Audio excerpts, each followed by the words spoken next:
রব্বুল আলামিন পৃথিবীর কোনো মানুষ আমার গুনাহ সম্পর্কে জানে না, তুমি আমার গুনাহ সম্পর্কে জানো। আমি এমন গুনাহ করেছি আমার বিবি জানে না, বিবি গুনাহ করেছে আমি জানি না।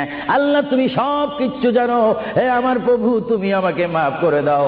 আমার আল্লাহ বলে তারপরও যদি তোমাদেরকে আমি মাফ না করি, তারপরও বান্দা তোমরা আমার রহমতের দরজা থেকে ফিরে যাইও না।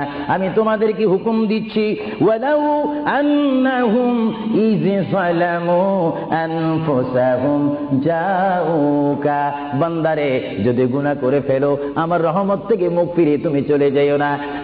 বান্দা আকাশ পরিমাণ যদি গুনাহ করো, পাতাল পরিমাণ যদি গুনাহ করো, সাগরের পানি পরিমাণ যদি গুনাহ করো, পাহাড় তুলনায় যদি তুমি গুনাহ করো, আমার দরবার থেকে তুমি নিরাশ হইও না।